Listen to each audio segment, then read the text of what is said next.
Hey guys, from time to time you're going to want to clean your iron.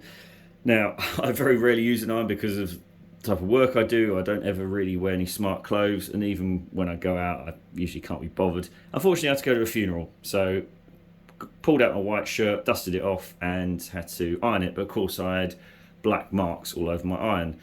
Now, another reason I would suggest not using an iron is because of the amount of power these things put out. So if you look on your iron, you're looking at about 2,200 watts or thereabouts, and that's about the same as a kettle. So anything you can avoid using huge consumers of heat is obviously ideal for the planet, using less energy.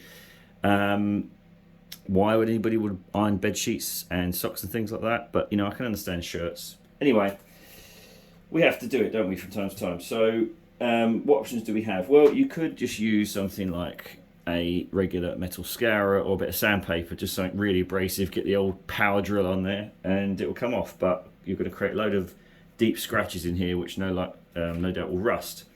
So the alternative is we need a very fine abrasive. And what can you find around the household? Well, you've got toothpaste, which contains sodium bicarbonate, which is bicarbonate of soda, which is, as you know, is quite a good clean agent. Very industrially processed, but is very non-nefarious when it breaks down. So, but the most natural thing you're going to find is obviously regular table salt, or ideally, the rougher stuff, the sea salt.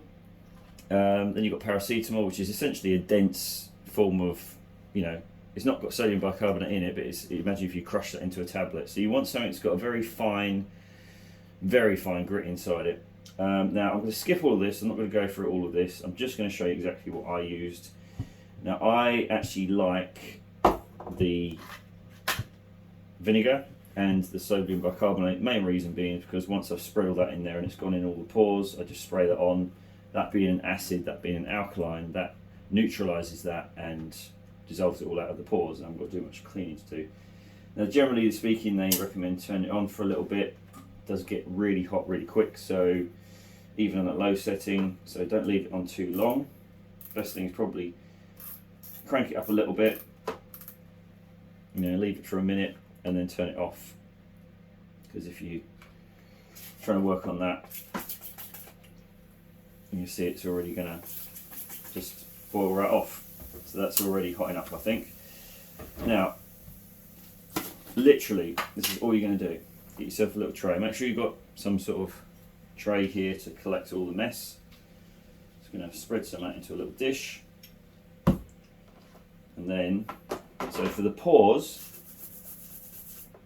let's make sure it's off. So for the divots here, I'm going to use this sort of brush because a regular sponge scourer is not quite going to get in there.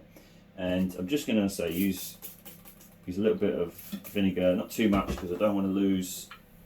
You want a nice thick paste. You don't want it all dissolved, otherwise you've got nothing to work with. So I'm going to rub that into the divots.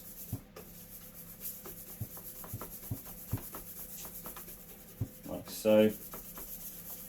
And then if it's on the flat part, I'm going to use my sponge scourer. A little bit more. And so you could do this with salt or something else. And you're literally going to stand here for 10 minutes. People say 5 minutes. I didn't even have hardly any on it. It took me a lot longer than 5 minutes. So if you've got, say, there's a little patch there I can see, you can't quite see it, but I'm just going to literally stand there and do that. And it does work. You just got to be patient.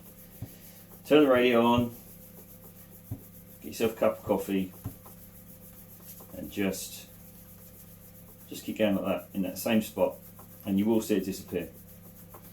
So that's it, guys. That's my top tip for clean your iron, which I hope I never have to use again. I hope I'm not going to any more funerals. Hope you like this video, guys. Hit the like button, please, and we'll see you on the next one. Cheers, bye.